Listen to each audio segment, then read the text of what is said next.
আপনারা ইতিমধ্যে অবগত হয়েছেন যে গণপ্রজাতন্ত্রী বাংলাদেশ সরকারের মাননীয় প্রধানমন্ত্রী আজকে প্রথমবারের মতন তেজগাঁওস্থ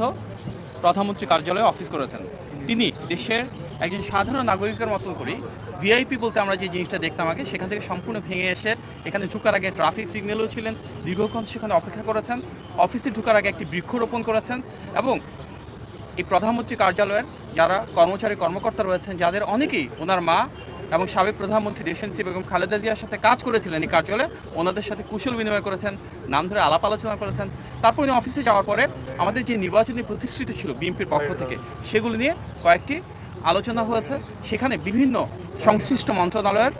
যারা মাননীয় মন্ত্রীবর্গ রয়েছেন এবং সম্মানিত সচিববর্গ রয়েছেন ওনারা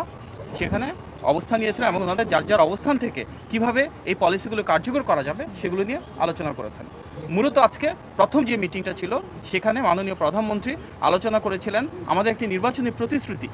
এ গ্রেড ক্লিংকারের কনফিডেন্স সিমেন্ট বাংলাদেশের হৃদয় জুড়ে, যেটি বিভিন্ন মসজিদের সম্মানিত খতিব সাহেব, সম্মানিত ইমাম সাহেব এবং সম্মানিত মুয়াজ্জিন সাহেব সহ অন্যান্য ধর্মের যারা রয়েছেন সেসব ধর্মগুরুদের জন্য আমাদের একটা প্রতিশ্রুতি ছিল যে মাসিক সম্মানী এবং উৎসব ভাতা প্রদান করা হবে এবং মাননীয় প্রধানমন্ত্রীর নির্দেশে একটি সিদ্ধান্ত গৃহীত হয়েছে যে ইনশাআল্লাহ এই ঈদের আগেই আমরা এটি পর্যায়ক্রমে শুরুর যে প্রস্তুতি সেটি সম্পন্ন করে কিছু কিছু জায়গায় ইনশাআল্লাহ সম্মানিত খতিব সাহেবদের, ইমাম সাহেবদের এবং মুয়াজ্জিন সাহেবদেরকে একটি সম্মানী প্রদান করব ইনশাআল্লাহ। এর পাশাপাশি বিএনপির একটি বড় নির্বাচনী প্রতিশ্রুতি ছিল সারা বাংলাদেশের প্রতিটি মানুষের জন্য যেন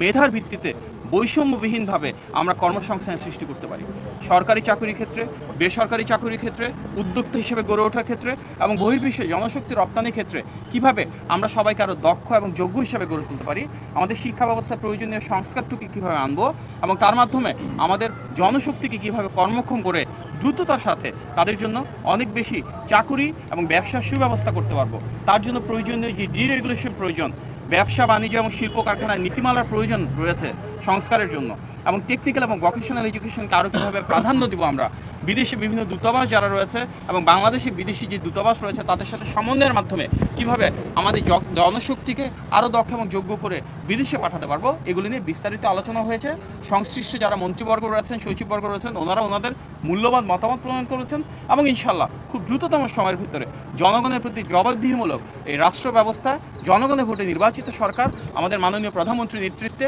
আমাদের প্রতিশ্রুতিগুলো বাস্তবায়ন করা শুরু করবে ইনশাআল্লাহ।